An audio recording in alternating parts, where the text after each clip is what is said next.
السلام عليكم ورحمة الله. بسم الله والصلاة والسلام على رسول الله وعلى آله وصحبه ومن والاه.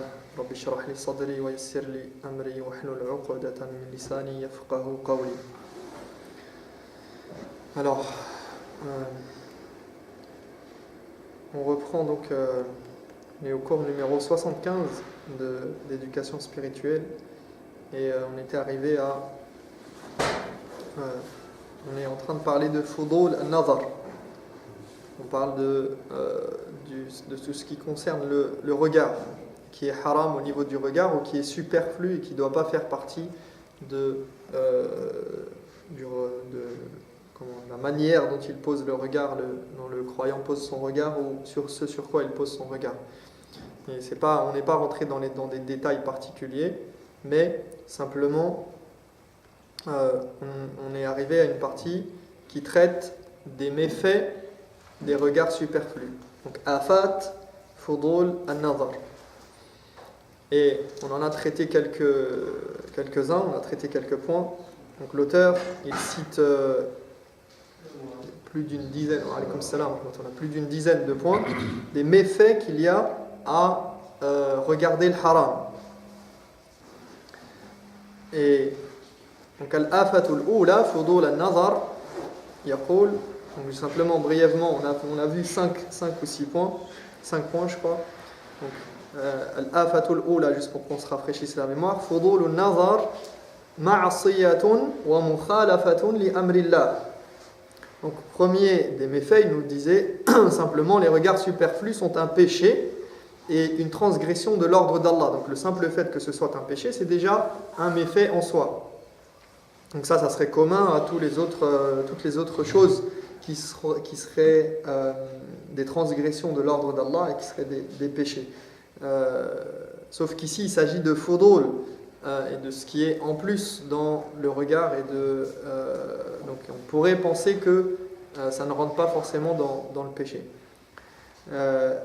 Al-afatu thaniya annahu yufarriqu al-qalb wa yushattituhu wa yub'iduhu min Allah. Donc deuxième méfait, il nous disait le péché du regard disperse les aspirations du cœur et l'éloigne d'Allah. Donc on avait expliqué ça, qu'est-ce que ça voulait dire? Ça voulait dire que le fait de regarder des choses haram, ça génère dans le cœur des aspirations qui sont multiples et qui viennent concurrencer l'aspiration qu'il doit y avoir dans le cœur du monothéiste, du croyant, qui est le fait de satisfaire Allah subhanahu wa ta'ala.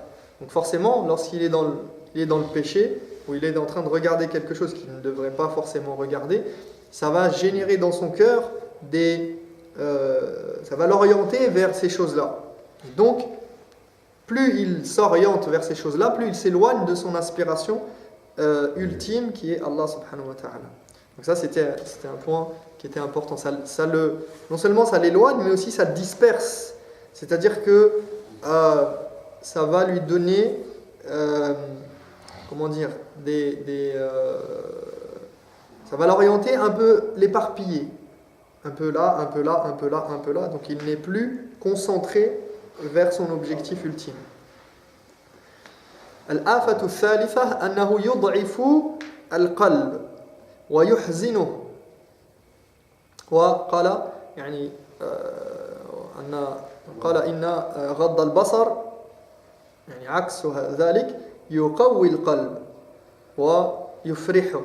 Donc troisième méfait, il nous disait que cela affaiblit le cœur et l'attriste, alors qu'au contraire, préserver son regard renforce le cœur et le réjouit. Al-afatu ar-rabi'a annahu yuksibu al-qalba dhulmatan wa idha azlama al-qalb aqbalat alayhi sahaibu al-bala wa ash-sharr min kulli makan. Donc méfait numéro 4, il nous disait, il donne au cœur, donc le regard interdit donne au cœur une certaine noirceur, et quand le cœur est assombri, il subit les épreuves de toutes parts et de plein fouet. Donc ça l'affaiblit, ça l'attriste, comme on a dit juste avant, et aussi ça noircit le cœur. Et lorsque le cœur est noir, des péchés est noirci, on a cité plusieurs fois le hadith du prophète sallallahu alayhi wa sallam qui dit que les cœurs sont exposés aux fitan, aux tentations, comment dire, il peut se laisser happer, et en fonction de comment il se comporte face à ces tentations, eh bien, il va soit noircir et rouiller, au point de rouiller complètement, ou bien blanchir et se purifier. Et donc, c'est le rapport qu'il y a entre le cœur et ces tentations qu'il y a autour de lui, autour de l'être humain, et en fonction de comment il se comporte par rapport à ces tentations. Plus il les absorbe, plus il noircit son cœur. Plus il les repousse et les rejette, et il a la force de faire face à ces tentations, plus il blanchit et polit son cœur. Et donc ici, le cœur qui est assombri, eh bien, il prend de plein fouet toutes les autres choses. C'est-à-dire, il devient plus faible en termes même de volonté, il devient plus sujet aux autres péchés, aux autres difficultés, aux autres difficultés de ce bas monde, même que ce soit hors des péchés, ça peut être même simplement les difficultés de ce bas monde et les épreuves. On pourrait comparer ça d'ailleurs à un état même psychologique, c'est-à-dire que quelqu'un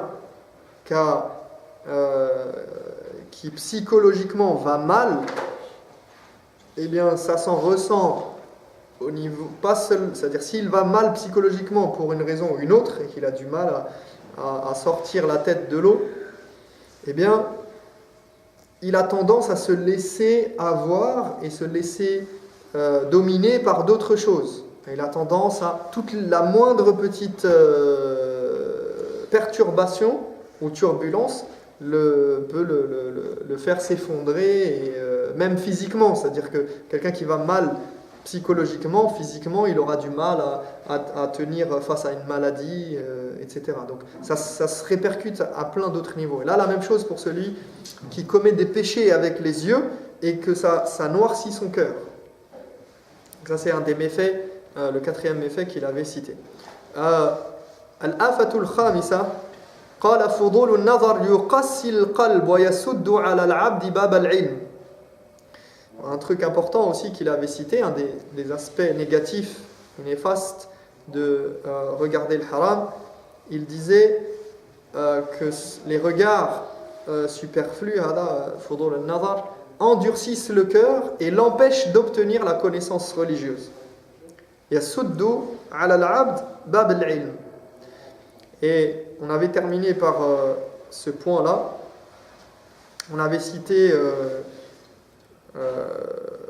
l'histoire de l'imam al-Shafi'i avec l'imam Malik et d'autres, les vers qu'il a récités et qui certains ont attribué à l'imam al-Shafi'i parce qu'il a cité Waqi', qui est un de ses professeurs, un des shuyukh de Shafi'i, et qui lui disait de délaisser les péchés, et parce que même l'imam Malik, il voyait en l'imam Shafi'i que c'était quelqu'un d'intelligent et qui avait beaucoup de capacités, et il lui a dit de délaisser, il lui a dit de faire attention aux péchés, parce que tu as la lumière de la connaissance, et n'éteins pas la lumière de la connaissance par les péchés. Pourquoi ? Regardez là, le fahm. Pourquoi cette compréhension ? Parce que souvent nous on se dit, et vous savez les anciens ils disaient ça, que lorsque je fais des péchés, ça s'en ressent dans ma monture, et même certains ils disaient dans les animaux qui sont avec moi, qui vivent avec moi, mon chat, ma monture, etc. quoi. Et mon épouse, ça fait pas partie de ce que je vais dire avant. C'est toi qui l'as dit. Non, j'ai rien dit.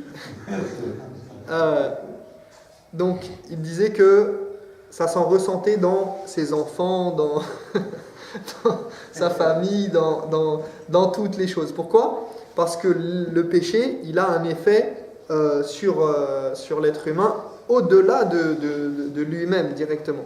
D'accord ? Ça veut dire que quelqu'un qui peut avoir un élément tout bête. Tu peux te retrouver dans les embouteillages, être coincé, rater ton train, ton bus, ton avion, peut-être à cause des péchés. Parce que tu n'as pas de tawfiq, tu n'as pas la réussite qu'Allah subhanahu wa ta'ala il aurait pu t'accorder si tu n'avais pas fait. Bien sûr, biqadarillah, ça rentre dans la destinée, dans ce qu'Allah subhanahu wa ta'ala a prévu, mais c'est quelque chose qu'il faut avoir en tête, que les péchés ne sont pas sans conséquences. Et ici, il s'agit du péché du regard et de sa conséquence sur quoi? Sur la capacité à obtenir, et même, j'irai plus loin, le droit à obtenir la science religieuse, parce que c'est quelque chose de noble. La connaissance du livre d'Allah subhanahu wa ta'ala, la connaissance de la sunna du prophète alayhi salatu wassalam, cette science-là, c'est quelque chose de noble. Donc, d'ailleurs, souvent on entend, quand vous lisez la biographie de certains savants, et ils disent ils ne s'autorisent pas certaines choses, et même que des gens qui sont à côté d'eux, parce que il te dit j'ai appris telle sourate, j'ai telle et telle chose en moi, je ne veux pas le gâcher et je ne veux pas venir le corrompre, parce qu'ils savent que ça s'en va en fait. C'est quelque chose qui vaut de l'or et qui se mérite, et Allah peut le retirer n'importe quand. On connaît des gens qui ont étudié, qui ont eu un certain degré de savoir, et petit à petit, bien sûr, il y a des asbab, il y a des raisons tangibles parfois. Le simple fait de ne pas enseigner ce qu'on sait, eh bien, on perd par la force des choses. Mais il y a aussi d'autres raisons qui sont parfois les péchés, parfois le délaissement de certaines choses obligatoires. Eh bien, la personne, elle a acquis un certain niveau, et petit à petit, eh bien, on la retrouve, elle n'a plus rien ou très peu de ce qu'elle connaissait. D'accord? Donc ça, c'est important à avoir. Et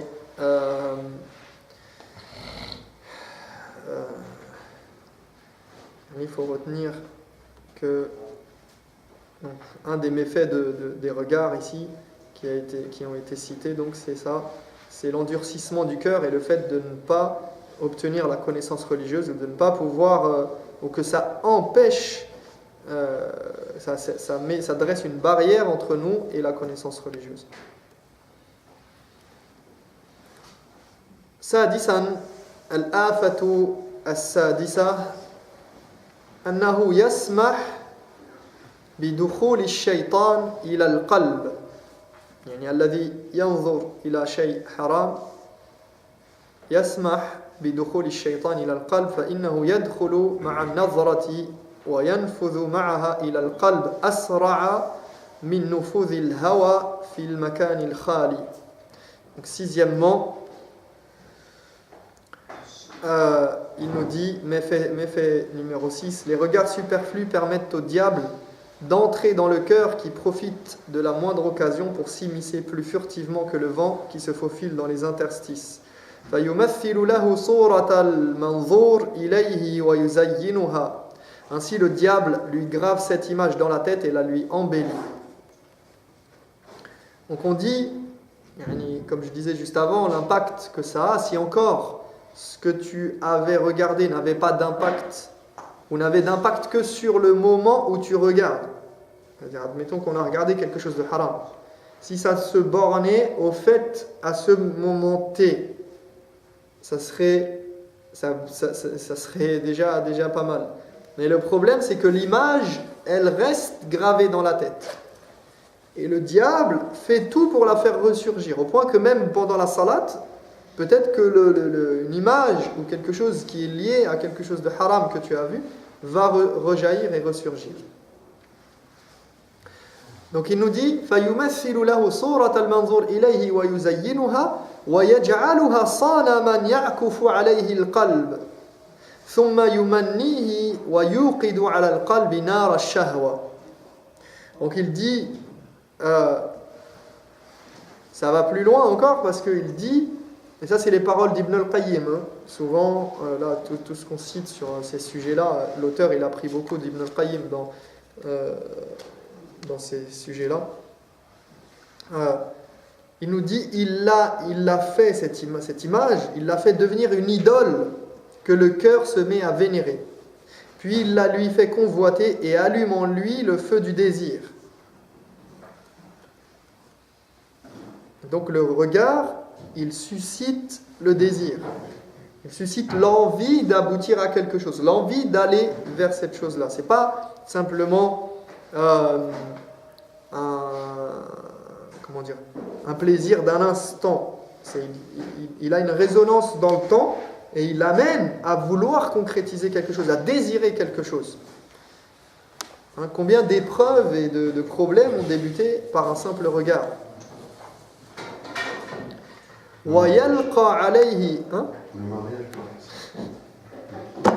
الله المستعان ويلقى عليه حطب المعاصي التي لم يكن يتوصل إليها بدون تلك الصورة فيصير القلب في اللهب قد أحاطت به النيران من كل جانب فهو وسطها كالشاة وسط التنور. السلام. Ce feu s'alimente ensuite de péchés que le cœur n'avait pas la possibilité de commettre sans cette image. Le cœur s'enflamme et se retrouve pris au piège entre les flammes qui l'assaillent de toutes parts, tel un agneau prêt à être mis au four. ولهذا كانت عقوبة أصحاب الشهوات بالصور المحرمة أنه جعل لهم في البرزخ تنورا من نار وأودعت أرواحهم فيه إلى حشر أجسادهم. Il nous dit, c'est pourquoi un fourneau de feu sera préparé dans le barzakh, dans le monde intermédiaire, à l'intention de ceux qui regardaient des images interdites sur terre, et leurs âmes y seront placées jusqu'à ce que leur corps ressuscite. Donc ici, le tashbih, l'image qu'il a utilisée, elle n'est pas anodine, hein, même si, quand bien même, elle nous paraîtrait loin, un peu loin de nous, mais c'est simplement qu'il dit que ce qui est préparé dans le barzakh à l'intention de ceux qui regardaient des images interdites, c'est un fourneau de feu. Et leurs âmes y seront placées jusqu'à ce que leur corps ressuscite.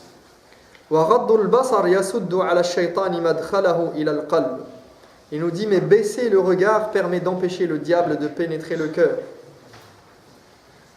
Donc voilà pour ce sixième méfait. Donc, où il nous disait que regarder ouvre la porte à Shaitan. Si on doit retenir ce méfait-là qui est cité, c'est que Shaitan, il rentre et il commence à faire son travail à partir de quelque chose qui peut sembler anodin à la base, au départ. Au départ, ça n'avait pas forcément d'effet tout de suite, mais ça commence à prendre corps et à prendre feu, au point qu'il nous dit carrément, l'exemple qu'il a donné, c'est quand même... il dit وَيَجْعَلُهَا صَنَمًا يَعْكُفُ عَلَيْهِ الْقَلْبِ, au point que ça devient presque une idole. Cette image devient comme une idole. Le cœur, il est attaché à cette image qu'il a vue. Alors bien évidemment, ça peut s'appliquer à certaines choses et pas à d'autres, dans le sens où, et selon les cas, selon les personnes, chacun a sa sensibilité en fonction de ce qu'il a regardé. Mais ça, c'est quelque chose qui peut être palpable dans certains cas. Et pour certaines personnes, évidemment. Al-afatu as-sabi'a inna itlaq al-basar yuqi'u al-'abda fi al-ghaflah واتباع الهوى قال الله تعالى ولا تطيع من أغفلنا قلبه عن ذكرنا واتبع هواه وكان أمره فرطا. Le méfait numéro 7, c'est que regarder l'interdit fait tomber la personne dans l'insouciance et lui fait suivre ses passions. Et surtout quand on regarde ce qui déplaît à Allah subhanahu wa ta'ala. Et bien sûr, le muharramat, darajat ou darakat, c'est pas tout le temps. On peut, dans Fudul al-Nazar ici, ça englobe des choses qui sont inutiles, mais aussi et des choses haram. D'accord? Donc ça peut être des choses inutiles à regarder, qui ne servent à rien. D'accord? Qui peuvent même être néfastes sans être forcément haram. Mais lorsqu'on regarde quelque chose qui déplaît à Allah subhanahu wa ta'ala, c'est incompatible avec le zikr. Et ça éloigne d'Allah subhanahu wa ta'ala. Ici, il cite le verset de Surat Al-Kahf. وَلَا تُطِعْ مَنْ أَغْفَلْنَا قَلْبَهُ عَنْ ذِكْرِنَا وَاتَّبَعَ هَوَاهُ وَكَانَ أَمْرُهُ فُرُطًا. N'obéis pas à celui dont nous avons rendu le cœur inattentif à notre rappel, qui suit ses passions et se complaît dans ses excès. وإطلاق النظر يوجب هذه الأمور الثلاثة بحسبه وغضه لله عز وجل يفرغ القلب للتفكير في مصالحه والاشتغال بها. Il nous dit regarder l'interdit génère ces trois choses selon le cas. Donc les trois choses qui ont été citées dans le verset, il les a extraites en disant que ce sont des conséquences du fait de regarder l'interdit. وَلَا تُطِعْ مَنْ أَغْفَلْنَا قَلْبَهُ عَنْ ذِكْرِنَا الغفلة عن الذكر واتباع الهوى واتبع هوى وكان أمره فرطا. Donc on a ces trois éléments. Le fait d'être insouciant et inattentif au rappel, le fait de suivre les passions, et se complaire dans ses excès. Voilà les trois choses qui sont des éléments qui sont des effets du fait de regarder le haram, selon cette compréhension ici. Au contraire, détourner le regard pour satisfaire Allah, lillah, permet de libérer le cœur et l'esprit afin qu'il se consacre à ce qui lui est profitable et utile.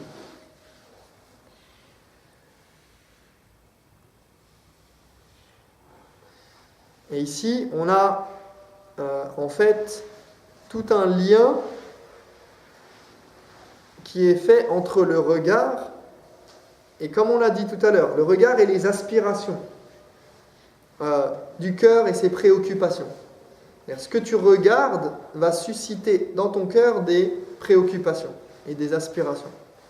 Donc ne pas regarder n'importe quoi permet de ne pas polluer l'esprit pour pouvoir se préoccuper de ce qui compte.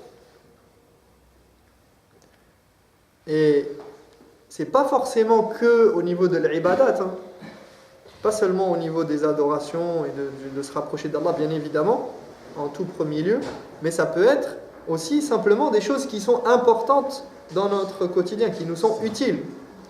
Comme a dit le Nabi alayhi salatu wasalam, ihris ala ma yanfa'uk wasta'in billah wa la ta'jaz. D'accord, le prophète sallallahu alayhi wa sallam, il dit concentre-toi sur ce qui t'est utile et persiste dans cette voie et ne sois pas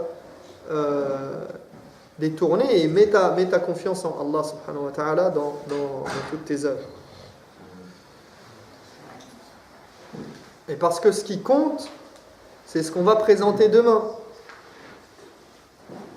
C'est ça qui doit nous préoccuper. Ya ayyuhalladhina amanu ittaqullaha wal tanzur nafsum ma qaddamat lighad wattaqullaha innallaha khabirun bima ta'malun. Ô vous qui croyez, nous dit Allah, craignez Dieu, que chacun de vous songe à ce qu'il a à avancer pour assurer demain son salut.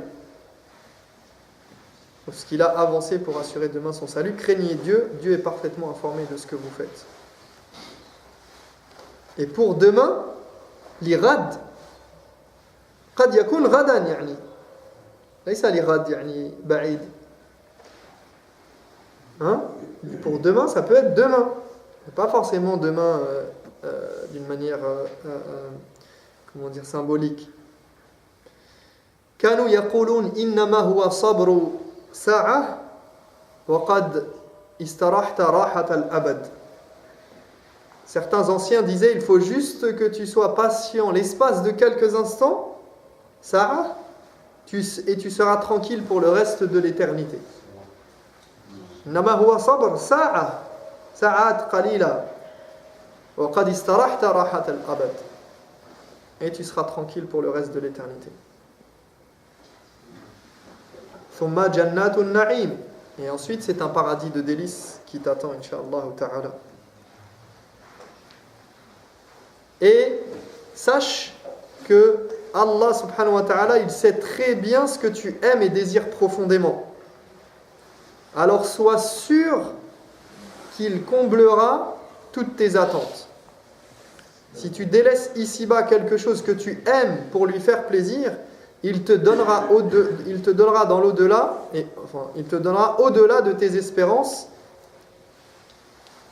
dans la vie future. Mais pour cela, il faut patienter. Et on en revient toujours à la patience. وَمَا أُعْطِيَ أَحَدٌ عَطَاءً خَيْرًا وَأَوْسَعَ مِنَ الصَّبْرِ. Le prophète sallallahu alayhi wa sallam nous dit: nul ne reçoit mieux et d'un profit plus étendu que la patience. Voilà pourquoi il est primordial qu'on s'exhorte les uns les autres à la patience. C'est une caractéristique essentielle des croyants. يقول الله تعالى وَالْعَصْرِ إِنَّ الْإِنسَانَ لَفِي خُسْرٍ إِلَّا الَّذِينَ آمَنُوا وَعَمِلُوا الصَّالِحَاتِ وَتَوَاصَوْا بِالْحَقِّ وَتَوَاصَوْا بِالصَّبْرِ. Je terminerai sur cette parole d'Allah subhanahu wa ta'ala dans le Coran, dans Surat Al-Asr. Allah nous dit: je prends le temps à témoin que l'humanité court véritablement à sa perte, hormis cette catégorie de personnes qui sont ceux qui croient, qui pratiquent les bonnes œuvres, qui se recommandent mutuellement la droiture et se recommandent mutuellement la patience, l'endurance, la persévérance. Donc ça, c'est ce dont on a besoin, hadazad al-mu'min. On a besoin de